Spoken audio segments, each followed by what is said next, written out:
Kali ini kami akan membawakan cerita tentang Aku dan Kamu Satu. Saya Nidana Baban berperan jadi Uli dari adat Batak. Saya Devina Agatha berperan sebagai Selin dari adat Cina. Saya Yesrit Nemia berperan sebagai Ricky dari adat Timur. Selamat menyaksikan.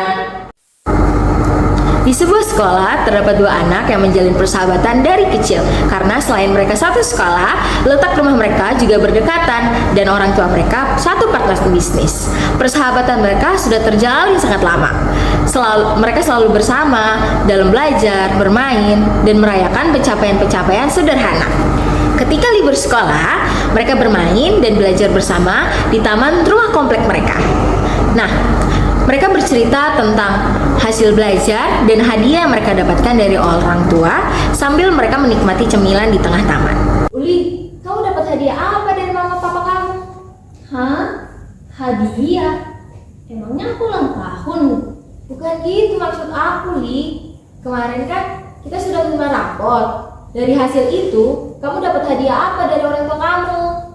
Oh, aku dapat buku dan boneka dari papa. Kalau kamu sendiri dapat apa? Kalau aku sih dapat Barbie dari mama. Terus diajak jalan-jalan sama papa. Pokoknya seneng banget deh.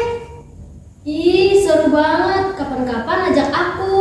Oke siap. Yaudah yuk, kita pulang. Udah sore juga, aku mau mandi. Ayo.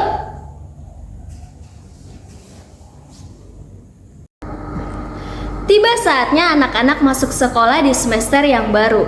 Uli dan Selin berada di bangku kelas 3. Ketika mereka masuk di hari pertama, datanglah guru dan murid baru ke dalam ruang kelas. Guru hanya memperkenalkan murid baru tersebut lalu meninggalkan, karena mereka masih pre-class di hari pertama masuk. Nah, seiring berjalannya waktu ketika murid baru itu duduk menyendiri, dia merasa minder karena dia belum bisa menyesuaikan bahasa dengan teman-teman di kelasnya. Hal ini membuat teman-teman sekelasnya juga merasa sungkan untuk berinteraksi kepada dia. Saat jam istirahat, murid baru yang bernama Ricky masih terduduk di pojokan kelas sambil menyendiri. Sementara siswa lainnya pergi ke kantin dan pergi ke taman. Kemudian ada dua orang yang berinisiatif mendatanginya. Mereka adalah Selin dan juga Uli. Sudah jam istirahat, kita ke kantin yuk, Li. Tunggu, lihatlah murid baru itu. Tidak ada yang mengajak dia keluar. Bagaimana kalau kita ngajak dia ke kantin juga? Gak mau ah, kamu gak dengar tadi cara dia bicara pas perkenalan? Beda bahasanya dengan kita loh. Kalau kita ajak dia, kita tidak tahu bahasa dia. Iya jelas berbeda, karena dia dari luar daerah. Tapi kalau kita berbicara pelan-pelan, dia pasti ngerti kok. Aduh, tapi nanti kita yang kesusahan dibuat sama dia loh, gak ngerti bahasanya. Ayolah, dia butuh teman itu. Terserah kamu lah. Hai, perkenalkan, aku Uli dan ini teman aku Selin. Halo Nona, beta Ricky kakak dari Soe. Kamu gak bisa bahasa Jakarta apa? Aku gak tahu apa yang kamu ngomongin. Kamu gak boleh ngomong seperti itu. Saya tahu, tapi Tapi saya sudah terbiasa menggunakan bahasa daerah. Tidak apa-apa, yang penting kamu paham dengan apa yang kita katakan. Pelan-pelan kita belajar bahasa sama-sama ya. Iya. Terus kenapa kamu bisa pindah ke sini dah? Beta ke bapak pindah tugas datang sini kakak. Makanya kami satu keluarga datang sini semua. Jadi saya juga harus sekolah di sini. Aduh, kau ngomong apa sih? Aku nggak tahu apa yang kamu bilang. Bolehkah kamu gunakan bahasa Indonesia? Pelan-pelan aja supaya kita ngerti. Udah ah, capek kita dengerin dia ngomong. Aku udah lapar nih. Bapak saya kerja di sini. Oh, orang tua kamu bekerja di sini. Iya Nona. berteman dengan kami? Maksud kamu apa? Kita jadi bertiga gitu? Iya, berteman dengan dia sepertinya akan asik untuk kita berdua. Dia bisa belajar dari kita dan kita juga bisa belajar dari dia. Aduh, Li, yang ada nanti kita butuh terjemahan bahasa supaya bisa berteman sama dia. Bisa ujung bakalan. Ngomong apa lagi ini? Jangan seperti itu. Dia hanya butuh waktu untuk bisa dengan kita. Namanya juga orang baru. Iya, tapi kamu tidak bisa langsung ngajak bersama dengan kita. Kamu juga belum kenal dia. Udah asal ajak, siapa tahu dia orang jahat. Tidak boleh ngomong seperti itu.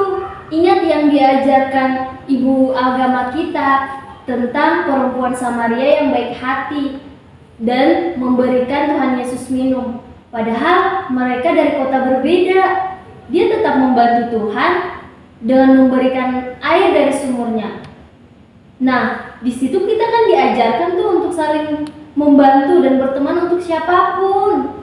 Tapi kan dia orang asing. Kita nggak bisa menerima orang yang belum kenal dengan kita, Uli. Dia tidak akan menjadi orang asing kalau kita berteman dengan dia. Kita bisa membantu dia dan kita akan menjadi satu walaupun berbeda. Baiklah, aku paham sekarang. Terima kasih ya sudah mengingatkan aku dan maaf juga atas perkataanku dari tadi. Begini, saya tidak apa-apa kalau mau sendiri juga. Sekarang kamu tidak akan sendiri karena kamu sudah bagian dari kami. Pasti sangat seru kalau kamu mengetahui hal baru dari kami dan kamu juga bisa bersama-sama dengan kami. Terima kasih teman-teman. Beta senang sekali dapat kawan baru sama dengan kalian. Vicky, maafin aku ya. Maafin kalau nanti aku juga nggak ngerti bahasa kamu. Tapi aku mau belajar kok. Iya, tidak apa-apa. Beta mengerti, Nona. Ya udah, ayo ke kantin. Ayo. Baik, dari cerita di atas kita dapat menyimpulkan bahwa persahabatan adalah sesuatu yang dimulai dengan keterbukaan. Ketika kita terbuka untuk menerima orang lain dan tanpa memandang latar belakang baik budaya, ras, suku, dan lain-lain, itu menjadi langkah awal yang baik untuk kita memulai sesuatu yang lebih baik bersama orang lain.